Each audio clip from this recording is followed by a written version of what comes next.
Welcome back to another episode of Cheers PA Beer Talk. I'm your host, as always, Maalik Stark, and today we have a very special guest. But before we get started on today's guest, I would like to give a special thanks to the PLCB for making the show possible, and make sure to follow us on all social media at Cheers_PA and look out for new episodes every other Thursday.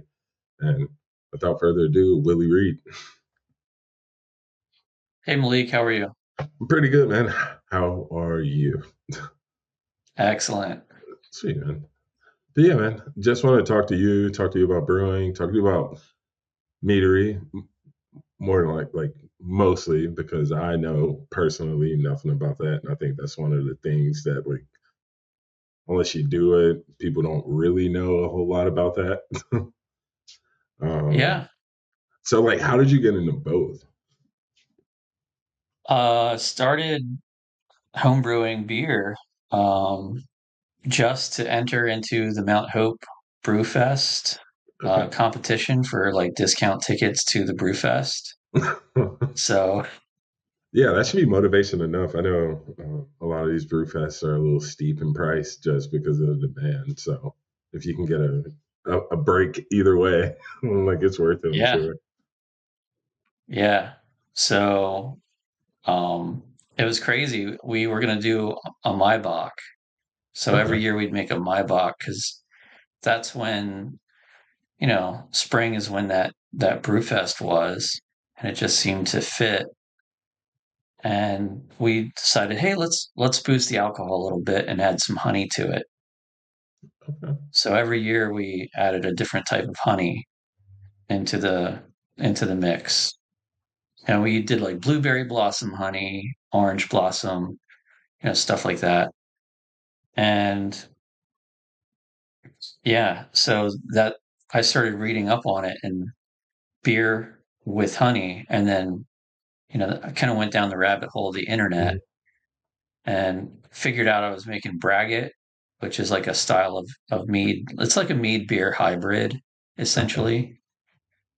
Um, at the same time, I was doing like kind of like LARPing. Have you heard Oh, of? okay.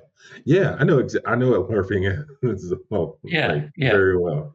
You were doing So that. there's this historical LARP group called the Society for Creative Anachronism. They don't like to be called LARPers, but that's essentially what they're doing. Okay.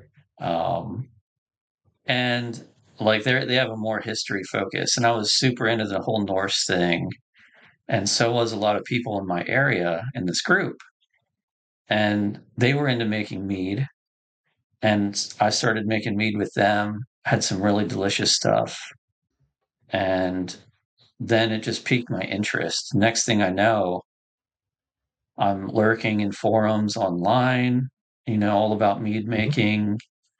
And a couple of years goes by of my own home brew. I'm entering competitions, and it just kind of snowballed from there. And yeah, it was my 40th birthday, and I told my wife, I was like, you know what, I think I want to open a mead hall. And she was like, you're ridiculous. Like tomorrow it'll be something else. But the idea just never went away. As soon as I said those words out loud, it like sent something out into the universe, and it just, yeah, I started to keep telling people, hey, I'm going to open a meadery. I'm going to do this. I'm going to do this. And it just, putting that energy out there just sort of made it happen.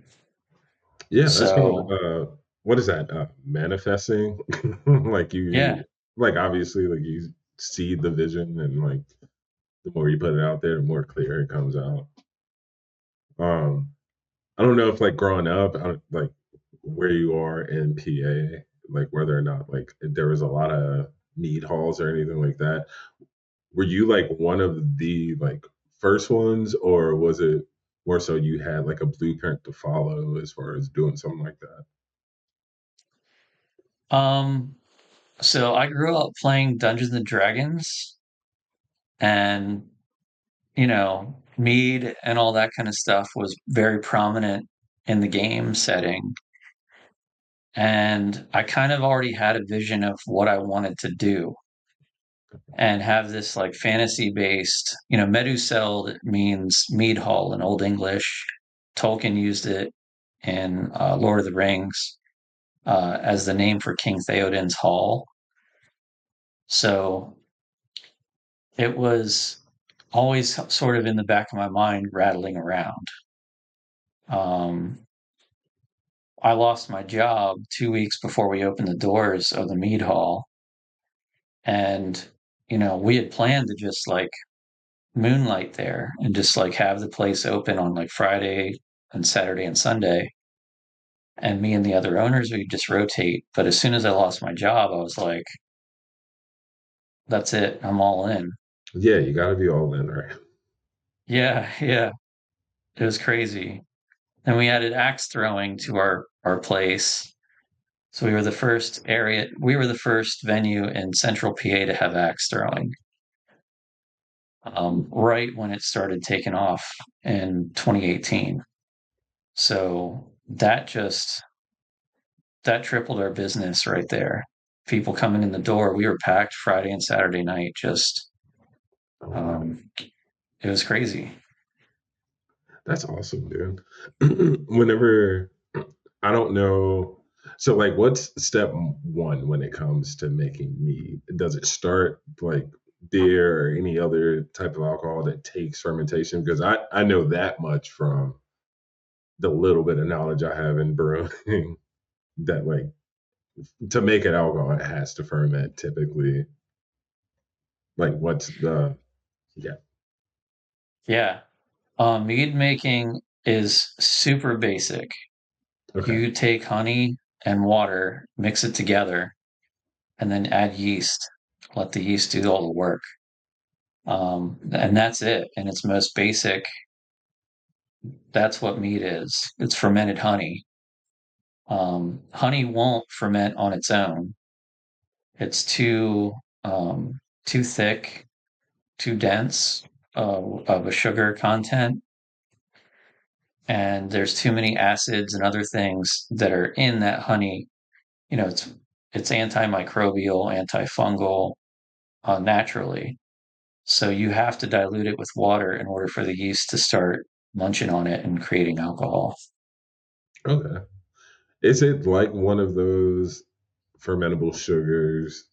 Now I only know this because of making beer, where it takes too long, like a maple syrup or anything like that, like, and it just continues to ferment, or is it once you add water to it and then it's mixed in with the yeast, it like it's not, it doesn't take too long, but like when it's done, like that kind of thing. Yeah, so it depends on the concentration of honey to water, so the ratio. Okay. Um, the rule of thumb is 1 pound of honey per gallon of water equals 4% alcohol. Okay. Okay, so here in PA, mead is a malt beverage if it's under 8% alcohol. So you would need 2 pounds of honey added to a gallon of water, throw your yeast in. So everybody wants to ask about yeast choice and stuff like that. I've taught a lot of classes about mead making at Lancaster Homebrew, Hmm. um, and other places. And one of the big questions is, well, which yeast do I use? And a lot of people are surprised to learn that I just use a standard American ale yeast. SO5 Hmm. does the job for anything that's lower alcohol. It's nice and neutral. It's not finicky. It doesn't give you any like weird um, off flavors or aromas or anything like that. I also like to use Kavik strains. I'm a huge fan of Kavik for honey fermentation because I can ferment it hot and fast, and it produces nice fruity esters and stuff like that. Yeah. It was that hard to learn as far as like getting into that kind of day one, or did you already know pretty much like what it took? Well, I think from a lot of the lurking in forums and stuff like that, I had an inkling of suspicion on what I could or couldn't do or what may or may not happen. But you learn a lot just by doing. Hmm. That's how I don't learn as much by reading something. I have to do it for myself, kind of find the results and stuff out. Um, and just trial and error, you know, that's a huge part of it. There's also a lot of things that you have to pay attention to with mead fermentation, mostly regarding fermentation temperature. Hmm. If you That pick was like a the next wine thing I was yeast, going to ask about. oh yeah, that's where most people mess up. A lot of it is they add too much honey, so they're trying to make like a 20% alcohol mead or something like that, Mhm. And we're talking like on the homebrew scale. Um, and so your honey to water ratio is super dense, super thick, and then they'll match up a yeast that isn't going to do the job, and they don't add any nutrients. Hmm. There's a lot of yeast nutrients that need to be added for yeast health, for fermentation health, especially if you're doing a higher fermentation, higher alcohol fermentation. So, and then temperature control. You go and start trying to ferment like a 16% alcohol mead with a wine yeast. Um, it's going to get hot just from the exothermic reaction of the honey digesting or the yeast digesting the honey. Hmm. You can like hold your hand in the fermenter and feel how warm it is inside there. So you have to start cooler, like low 60-degree temps is perfect. And from there, if you're doing just a homebrew scale batch, you should be fine. Um, if you start there and you're doing like a 7 barrel batch, for our commercial guys out there, Hmm. you might want to set a temp controller on it and keep that, below 67 degrees, somewhere around there. Was that hard to get used to? Because I remember you saying that you homebrewed and like typically, unless you're making like lagers, keeping it under 65 or something like that, or 50 or 58 for like secondary, you don't really have to temperature control a whole lot of that. Like, was that one of those things where you just had to be like a stickler about like in the until you got used to fermenting that way? Yeah. You should see the contraption I came up with, man. It was insane. I bought a shelving unit from Home Depot and then a bunch of foam board insulation, and I made my own like big like cooler Hmm. with like hinges and stuff so I could open the whole thing. And then I had um those 2.5 gallon like jugs of water. Yeah. I had like several of those frozen in my chest freezer. And then I had like a computer fan in there and it would like slowly blow over the ice to like chill down the hole. It was crazy. Oh, that's I awesome. had several. It was nuts. It was nuts.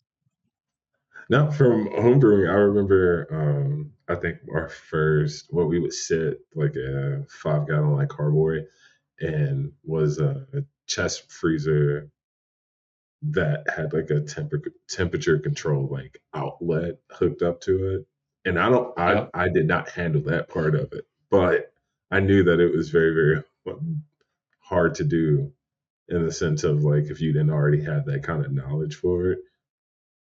Dude, if So I would have just done that, I would have come out ahead of the game, like as far as construction materials and everything. But I got so in my head, I was like, oh, I don't want to.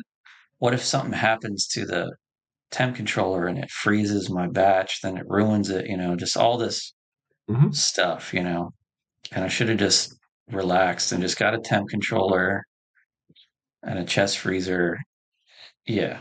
I mean, let's talk about reinventing the wheel, It's I crazy. mean, you have to do what you think will work. Like obviously, and it did work because where you are now. But that I am also talking about maybe not even 9 years ago. So was the first time I homebrewed and with my buddies. So yeah, I'm sure I never even knew about meat whenever I started drinking alcohol at 21. So Oh yeah. It's not really on a lot of people's radar. Um, I will say, since we opened our doors, we've been to so many different brew fests and festivals and stuff like that. And almost without fail, everybody coming up to us in the beginning in 2017 was like, "What's mead? What's that?" And so we were like, I hated to hear myself talk because I was always explaining the same thing. Oh, mead is made with honey, blah, blah, blah, blah, blah. It's naturally gluten free and yada, yada, yada. mhm. And I would just hate to hear my voice like repeat the same sentence over and over and over. But as the years have gone by, I hardly have anybody now like asking what mead is. Everybody's like pointing at us like, "Oh, mead, cool." Yeah, it's crazy. And that's It's what got to be you. Game of Thrones. It's got to be.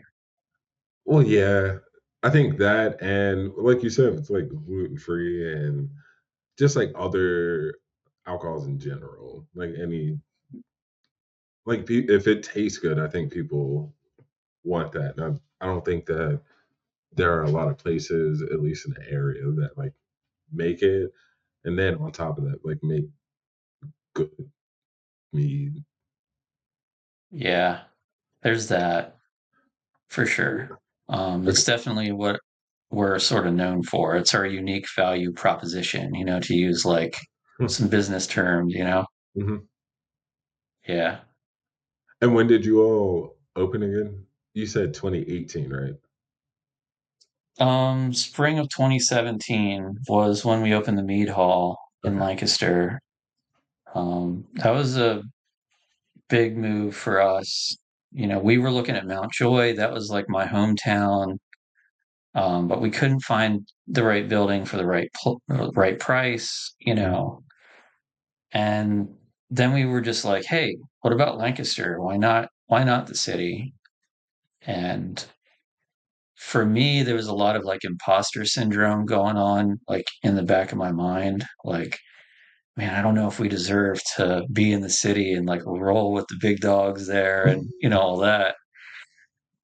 But we made the leap and of faith and found a really good spot. I just wish it had like we can't put signs on the building because it's a historical building. So like our name's like painted across the marquee on the front of the building, but it's like way up there. It's like the third floor. Oh, So when nice. you're coming down Harrisburg Pike, like you gotta almost know we're there to like look for it. Oh, so you could probably even put up like what I don't know what they're called, like the tent outside of the door, like Oh the yeah, yeah, like a triangle sandwich board. sandwich board. I was about to call them hot dog boards, and I knew that was wrong. But so you said that you all are in Lancaster and you were thinking about Mount Joy. I'm sure that being so close to the Ren Fair plays in that season is a very, very positive thing, right? Absolutely, yeah. Okay. We get a lot of Ren Fair folks in. Mead is definitely a Renaissance fair staple. Absolutely. Mount Hope, they make their own mead there, and it's pretty good. It's come a long way. Um, and their cider is awesome. I don't know if you've been to the Ren Fair and had their cider, but that's it's really good. I haven't been Um, there and can remember it right now, okay, but I've fair definitely enough. only been there a couple times. But you said Yeah. their cider's pretty good. Oh yeah. Oh yeah. I like some of their beers too. They're they do what they need to do in the setting that they're in, you know. Mhm. Um, I wish they had a tap room that was open like year round. I live literally 2 miles from them, and Oh, it'd be wow. great to have another spot, you know. Hmm. And with mead, you said that like it's made from honey. Is there? This is I don't want to get too much into it because we're not like super. Like, this has to be super lengthy. But as far as like choosing honey to make it, is that as strenuous as like a process when it comes to making mead as I think it is as a person who knows nothing about it? Um, so there's two answers to this. One is yes, and the other is no. Um, you can't go wrong, except there are a few honeys out there that don't make very appealing tasting meads. And most of them, when fermented, it tastes a little too medicinal for most people's tastes. Okay.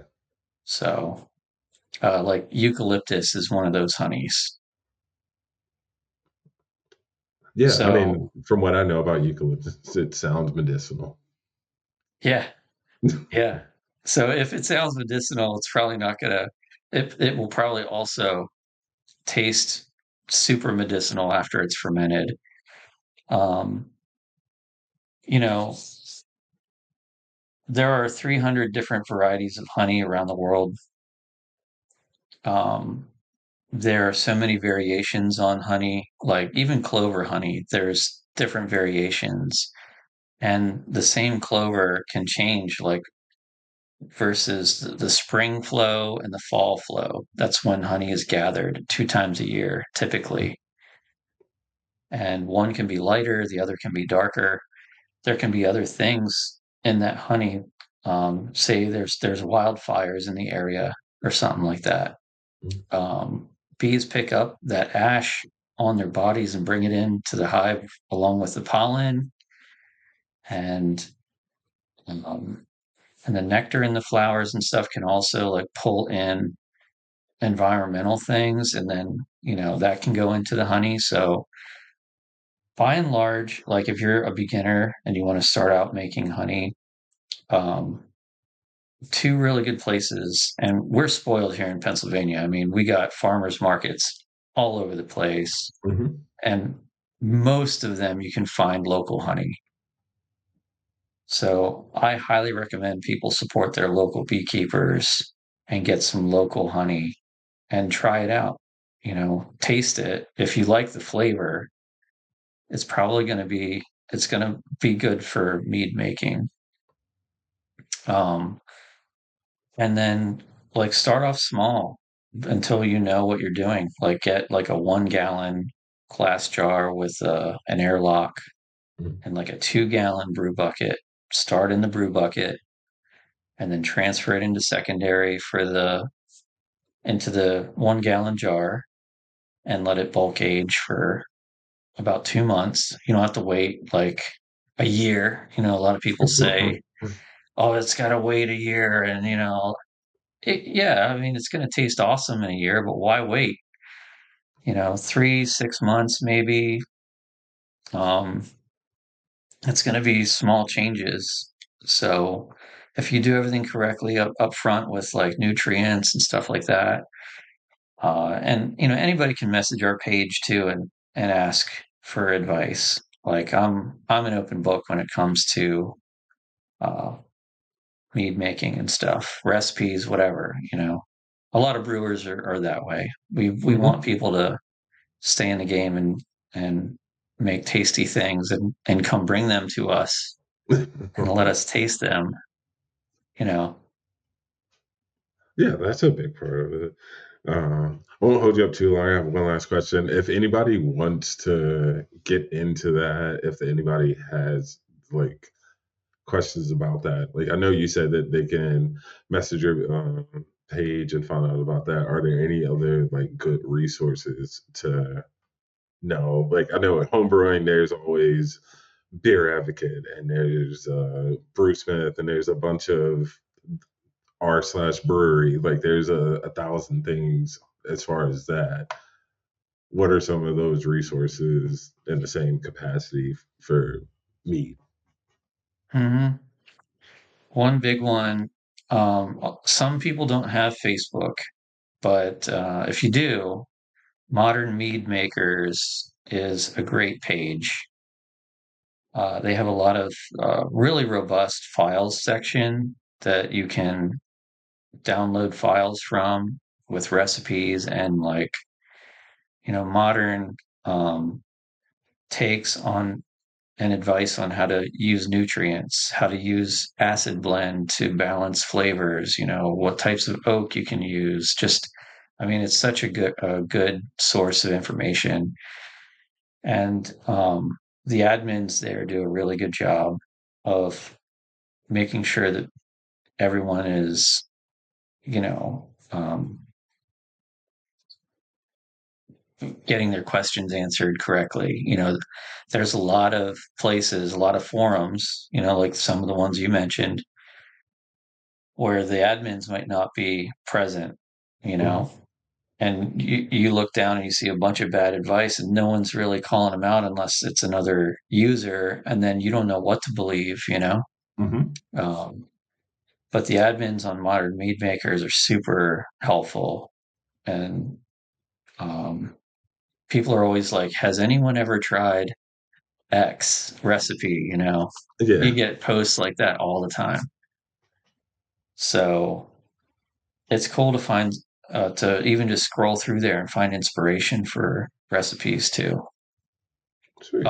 There's a really couple of good books. One uh, one that I used to reference a lot was from Steve Pyatt's. You can find his book on Amazon. It's like maybe a quarter-inch thick, but it's got color pictures, it's got graphs and charts and tables. It explains things like how to use certain necessary equipment, like a hydrometer, and Mm-hmm. all sorts of stuff. And uh, Ken Schramm's book, I would be remiss if I didn't mention Ken Schramm. He's a great mead maker. Schramm's mead out in the Midwest is very popular. He also wrote a book too, Ken Schramm. His book, I took a lot of inspiration from. He's a good writer. The stories he tells about things and the way he writes is really cool. So, those two books, if you take inspiration from the older Ken Schramm book and then take the modern practices and things from the Steve Pyatt's book, it's like a perfect marriage. Sweet. Well, I don't want to hold you up any longer. Thank you so much for hopping on today. Really means a lot. I've learned a whole lot, and I can't wait to come by and try some meat, man. Uh, Thanks Cool. everybody for listening.